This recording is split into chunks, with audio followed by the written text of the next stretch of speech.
Olá, tudo bem? Bem-vindos à 7ª temporada do podcast Direito Empresarial Café com Leite.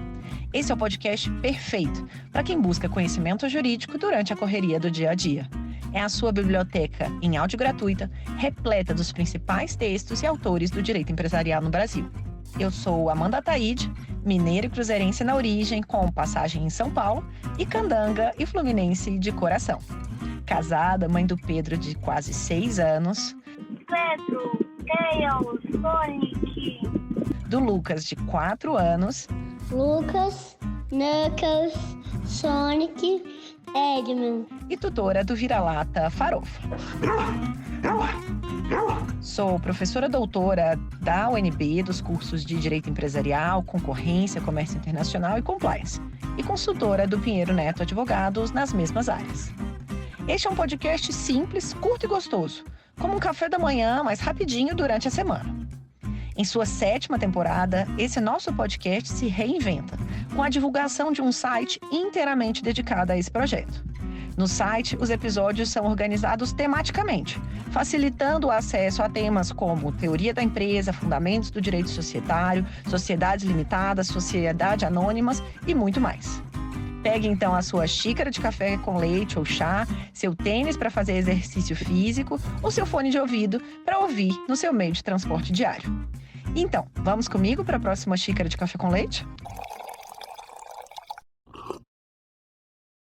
A nossa xícara de café com leite de direito empresarial de hoje vai tratar do livro da professora Winnie Caminha, intitulado Securitização. E para isso a gente vai ter a alegria de contar com a participação da própria autora, a professora Winnie Caminha, para comentar o seu livro. A professora Winnie possui graduação pela Universidade Federal do Ceará, doutorado em Direito Comercial pela USP e pós-doutorado também pela USP. É professora titular do Programa de Pós-Graduação em Estrito Senso da Universidade de Fortaleza e professora associada da Universidade Federal do Ceará, lecionando, então, disciplinas de Direito Comercial, Societário, Contratos, Direito Concursal, Mercado Financeiro, Mercado de Capitais, Gestão de Ativos Públicos e Previdência Complementar. E, além disso, ela é advogada e, esse ano de 2024, ela é a professora homenageada do Congresso de Direito Comercial. Professora Winnie, é uma alegria enorme ter a sua participação aqui no nosso podcast para apresentar o seu tão consagrado livro de securitização. Oi, Amanda, é sempre um prazer estar com você. Eu gosto muito do seu podcast, é um formato muito original, acho muito interessante esse formato de que a gente possa comentar obras, não só nossas autorais, mas de outros professores que a gente admira. Então, é uma forma muito interessante de trazer conhecimentos. Eu sempre escuto, sempre recomendo para os meus alunos, e é um prazer maior ainda falar sobre esse livro que originou-se da minha tese de doutorado, que já foi defendida há tanto tempo, mas que ainda é um tema que é muito interessante e que, na verdade, acaba gerando bastante interesse aqui no Brasil, que é a securitização. Então vai ser um prazer participar e falar sobre esse livro, essa obra que eu escrevi já há algum tempo, mas que ainda, para que eu ainda uso bastante hoje em dia.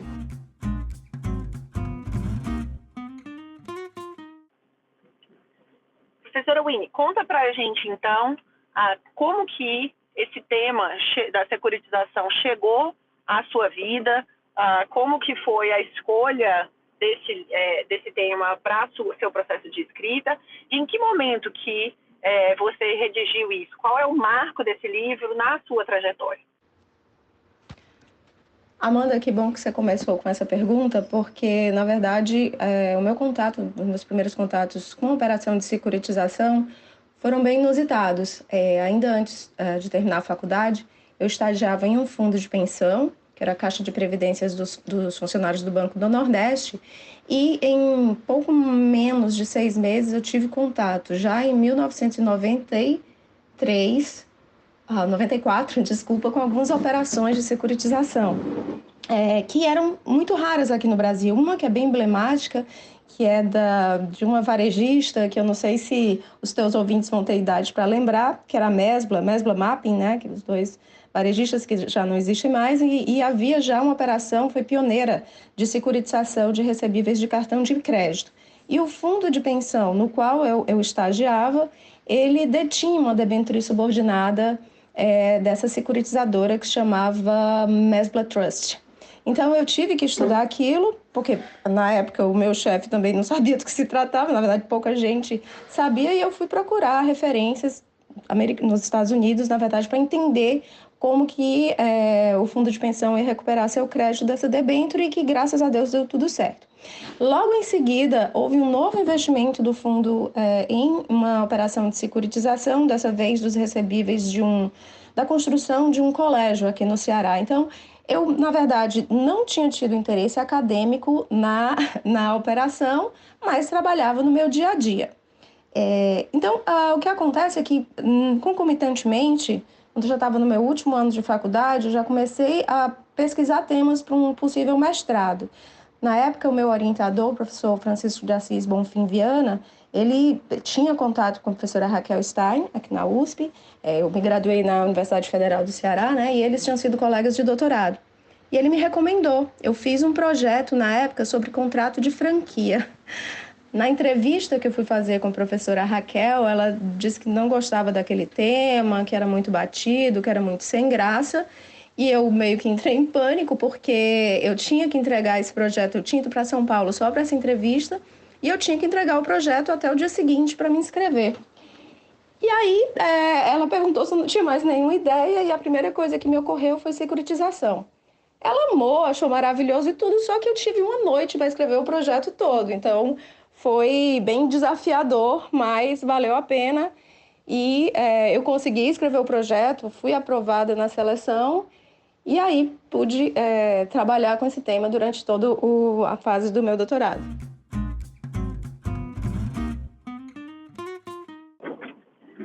Então, para a gente começar com os conceitos, né? O que é securitização, quais que são as suas origens e quais são os seus fundamentos? Bom, Amanda, se você como professora deve saber disso, uma das coisas mais difíceis é você conceituar uma operação complexa, né? Porque, a rigor, antes mesmo da gente ter uma positivação da operação de securitização, como a gente já tem hoje, ela é um conjunto de contratos. Então, eu sempre gostei de conceituar os institutos, as operações, pela sua funcionalidade. Então, a securitização surgiu inicialmente como uma forma de segregar o risco, ou seja, um empreendimento, uma pessoa jurídica, uma companhia, ela procura financiamento para uma determinada operação, só que ela não quer submeter os investidores ao risco de todas as outras operações. Então, você separa uma determinada operação em um veículo próprio e assim os investidores podem investir, eles acreditam naquela operação e o risco que eles vão correr é apenas daquela operação e não do restante das operações, das atividades empresariais daquela empresa que se chama originador, né? Aquele que origina a fonte de renda que vai remunerar os investidores. Então, essa foi a função pela qual surgiu a securitização. Aí, a partir daí, você pode pensar na securitização como um conjunto de contratos que tem o objetivo de segregar determinado ativo que é capaz de gerar renda em um veículo próprio. A gente vai ver que pode ser um fundo, pode ser uma sociedade, em países que tem essa estrutura, um trust.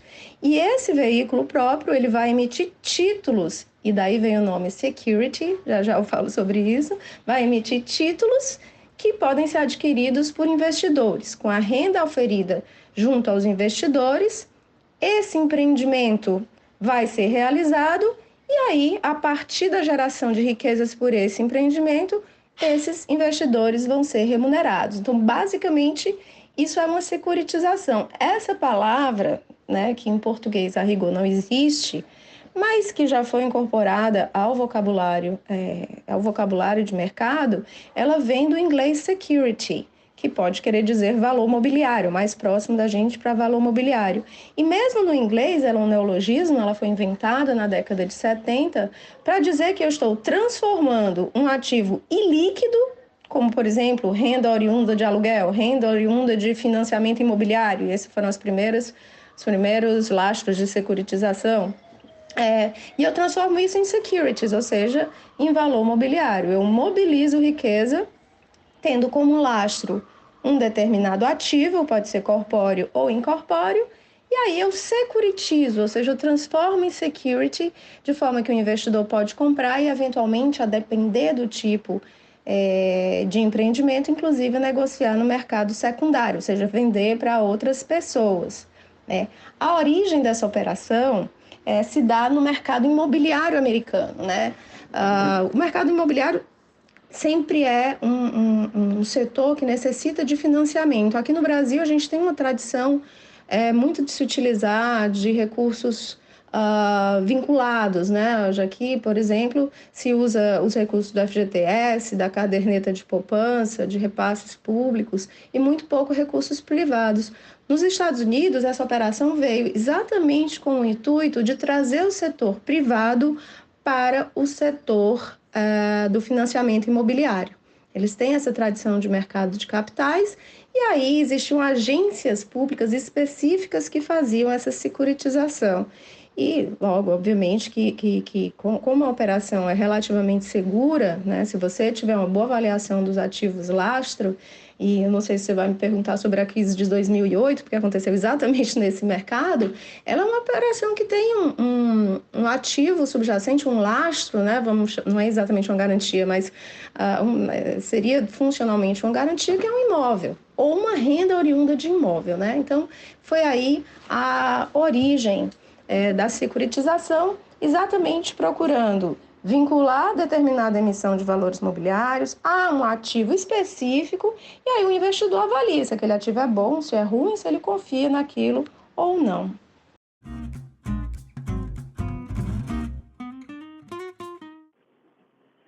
E agora que a gente já sabe o conceito, vamos entender os fundamentos jurídicos, né? Como que o Sistema Financeiro Nacional utiliza esses mecanismos de securitização.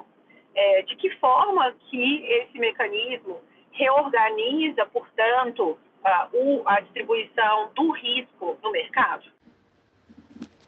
Bom, Amanda, a securitização no Brasil ela tem várias fases, né?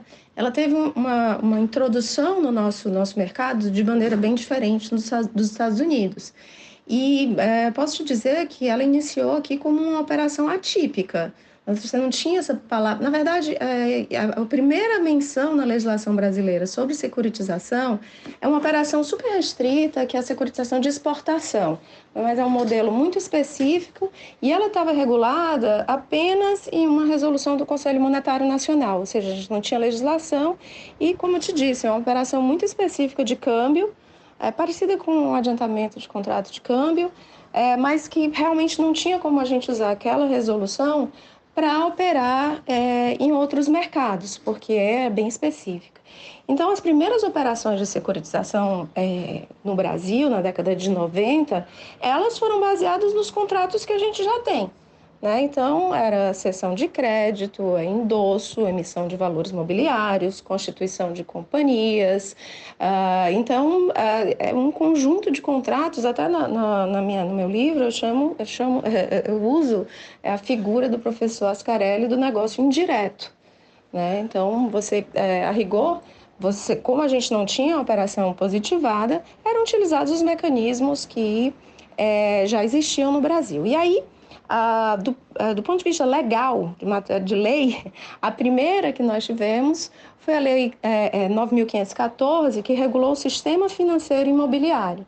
Então, nessa lei, né, de 94, é que veio, de 97, é que veio a primeira regulação de uma operação chamada de securitização, né? Então, aí a gente copiou relativamente o modelo americano e com as securitizadoras, mas aí foram criados títulos específicos para securitização, como certificado de recebível imobiliário, as letras de crédito imobiliário, e aí isso trouxe mais segurança para a operação, especialmente no mercado imobiliário, né? Além disso, procurando criar uma maior segurança nessa transferência de ativos para o originador, que é aquele detentor originário dos ativos, para a sociedade ou o veículo de propósito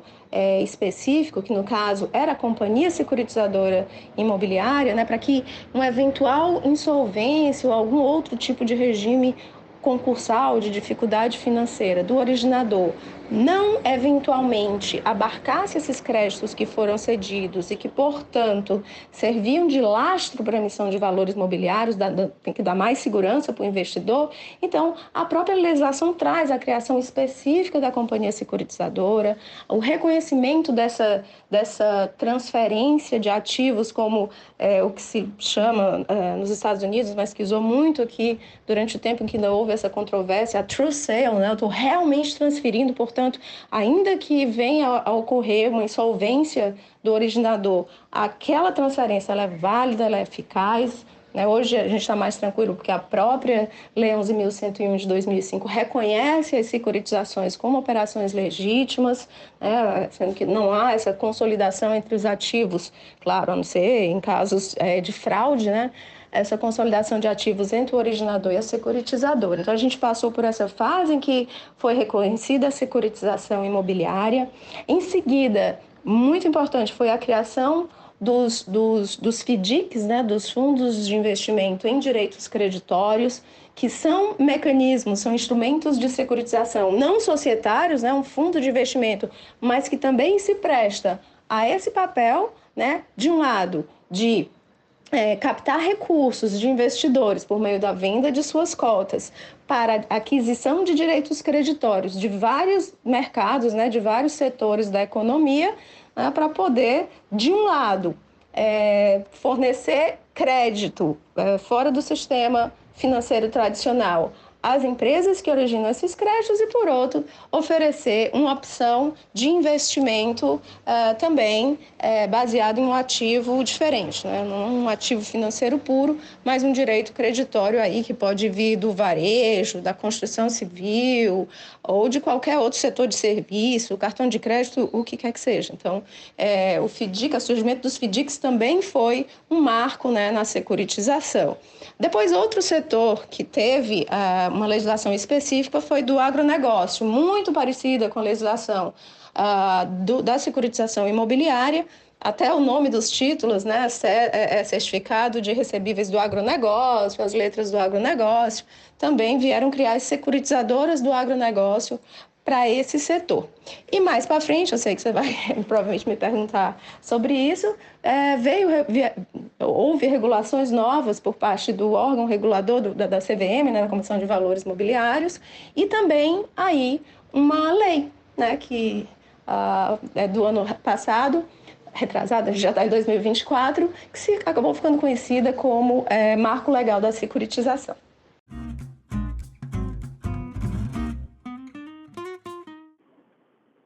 E conta agora para a gente, em termos de evolução desse tema da securitização, após a publicação do seu livro, a gente teve a publicação da resolução CVM 60 em 2021 para as companhias securitizadoras.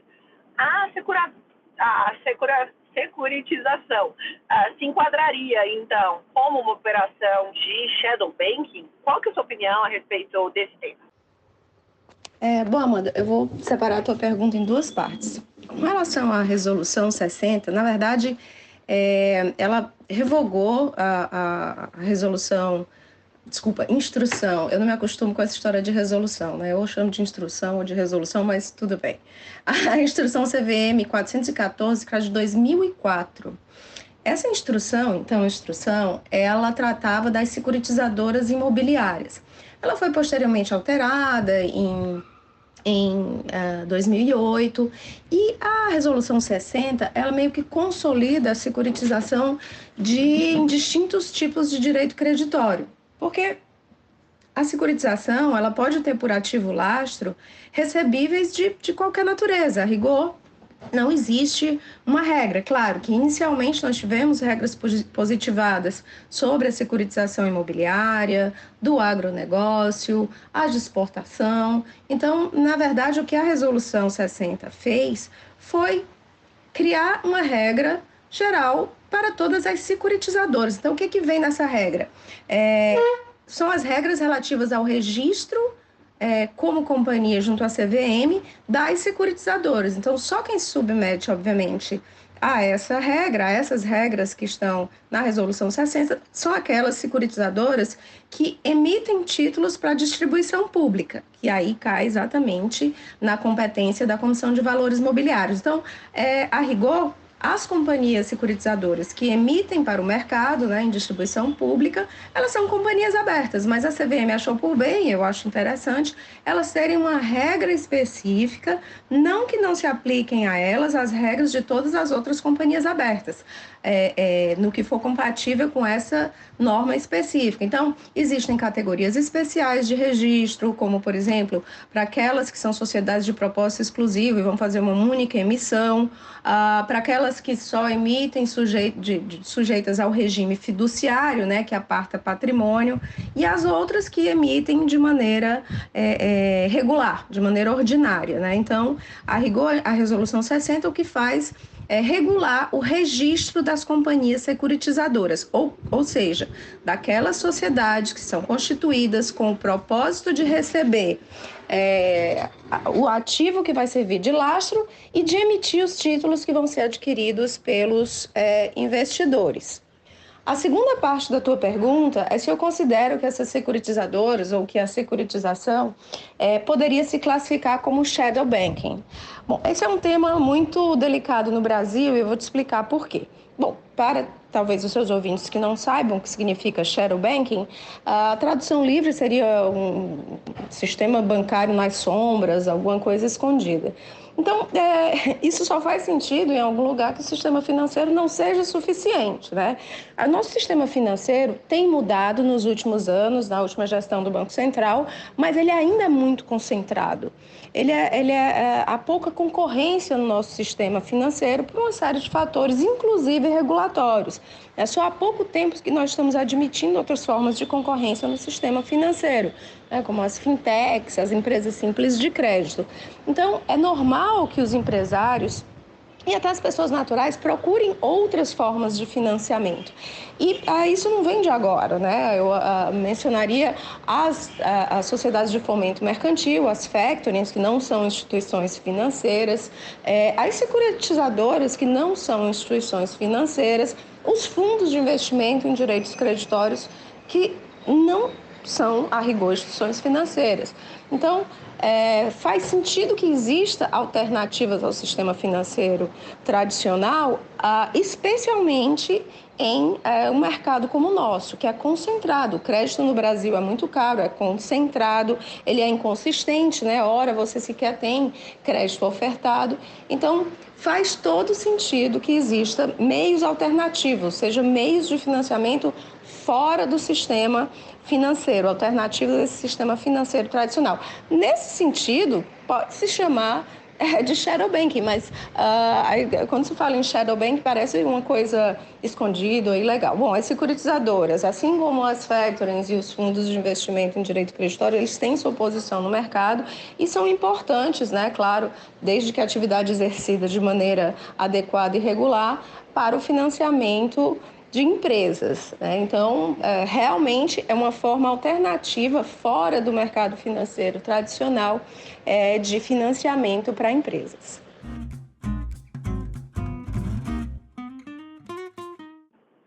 E ainda mais recentemente, a gente teve algumas alterações a respeito da securitização na Lei 14.430 de 2022.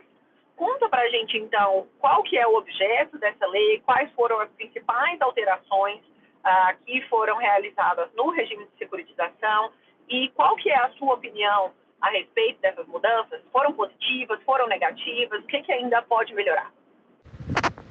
Bom, Amanda, essa lei que você menciona acabou ficando conhecida como Marco Legal da Securitização. Vamos lá. O que se procurou com essa lei, além da regulação de alguns setores relativos a seguros, a securitização, no ambiente de seguros muito específicas?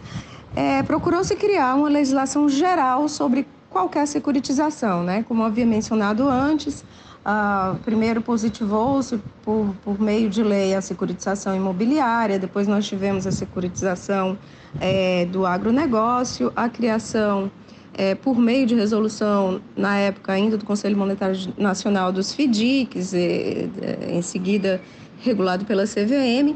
Então, nós tínhamos legislação esparsa sobre a securitização a partir do ativo subjacente, ou seja, o ativo que era lastro da emissão de títulos. Se fosse ligado ao setor imobiliário, qualquer direito ligado ao imóvel, não só propriedade, mas qualquer outro, ou se dizia respeito à atividade do agronegócio, ou se iria se utilizar um fundo de investimento, aí já para qualquer tipo de direito creditório. Então, a rigor, o que se procurou, ao meu ver, foi a criação de uma legislação geral sobre qualquer tipo de securitização de qualquer ativo. Eu vou ser sincera com você, e até o presente movimento, eu não visualizo um benefício próprio relativo a esse marco legal, porque, como eu te disse, na minha opinião, inclusive que eu defendo na minha tese lá de 2003, 2004, né, eu terminei de escrever em 2003, ela foi defendida em 2004, a rigor a gente já tinha instrumental jurídico para dar segurança jurídica para uma operação de securitização, né? Mas eu até entendo que no nosso sistema, né, é importante, às vezes, que haja uma lei a dizer aquilo que, a rigor, não seria necessário. Então, inclusive, algumas críticas que eu escutei a respeito do marco legal é que, eventualmente, ela traria uma certa insegurança do ponto de vista tributário, porque alguns títulos emitidos no âmbito das securitizações imobiliárias e do agronegócio, eles têm um tratamento tributário favorável, né? E também com relação à eventual tributação da própria securitizadora. Então, eventualmente, ainda existe essa insegurança. A lei é recente, né? A gente tem que observar. Mas, a rigor, é louvável a iniciativa de querer sistematizar a legislação sobre determinado tema.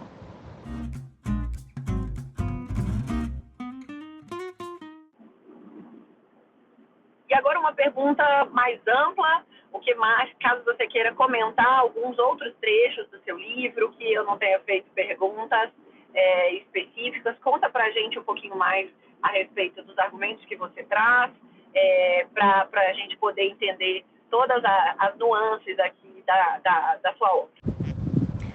Bom, Amanda, como essa obra se tratou de uma obra, modéstia à parte, pioneira, porque não existia literatura nacional, assim, mais acadêmica sobre o assunto, o livro pode até hoje em dia parecer um pouco enfadonho ou talvez muito superficial, mas é que, a rigor, na época, a gente não tinha muita referência. Se você olhar, minhas referências são genéricas, né, ligadas a contratos, a títulos de crédito, ao mercado de capitais, ou a obras estrangeiras, que também não eram muitas.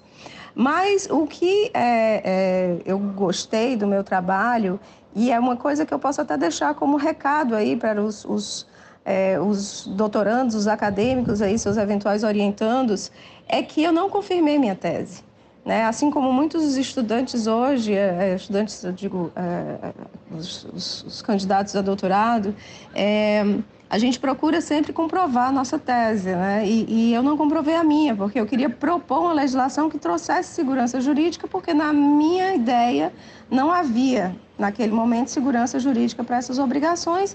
E, no final da minha pesquisa, eu entendi que não, e que o arcabouço jurídico que a gente tinha já era suficiente. Claro que a legislação fez, inclusive, com que as operações fossem mais utilizadas, que os agentes se sentissem, tivessem uma sensação maior de segurança, mas, a rigor, a minha hipótese inicial de tese, ela não se confirmou, porque ao final eu entendo que não era necessária uma legislação para que a operação pudesse ser realizada no Brasil. Como eu digo, é um trabalho escrito entre 1997 e 2002, finalizado em 2003, então hoje em dia eu acho que é mais uma notícia histórica do que qualquer outra coisa, mas eu fiquei muito feliz em escrevê-lo, muito feliz em poder contar com a orientação da professora Raquel Stein e, infelizmente, hoje em dia eu mesma só tenho um exemplar, mas eu já digitalizei e quem tiver interesse eu posso enviar o arquivo em PDF sem nenhum problema.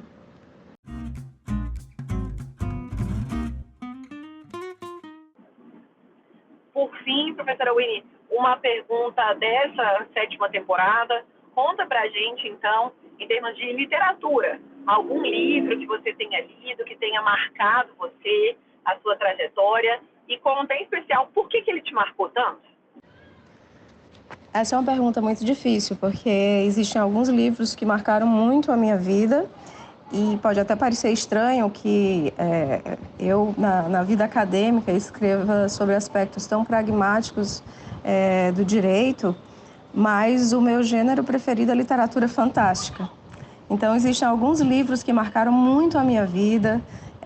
Eu lembro de cara de Alice no País das Maravilhas, eu adoro, tenho várias edições, versões em várias línguas, já li várias vezes, inclusive com a minha filha. Tenho até uma tatuagem ligada a esse livro. Mas eu gostaria de mencionar um porque a minha filha está lendo agora, e que é O Amor nos Tempos do Cólera. Sempre foi um dos meus livros preferidos. Eu gosto muito do jeito que o Gabriel Garcia Marques usa elementos fantásticos misturados com elementos da vida real.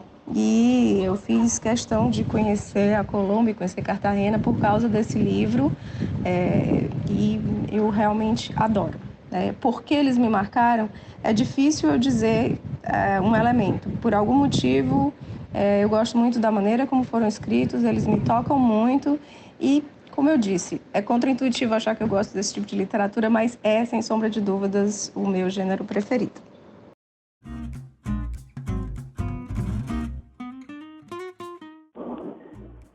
Winnie, muito obrigada, então, pela sua participação. Uma alegria enorme poder te receber, poder aprender com a sua apresentação a respeito do seu livro, te apresentar também para os nossos ouvintes e poder alardear a sua voz também por todos os cantos desse livro que a gente sabe que é um marco, de fato, nesse tema da securitização. Muito obrigada e até a próxima.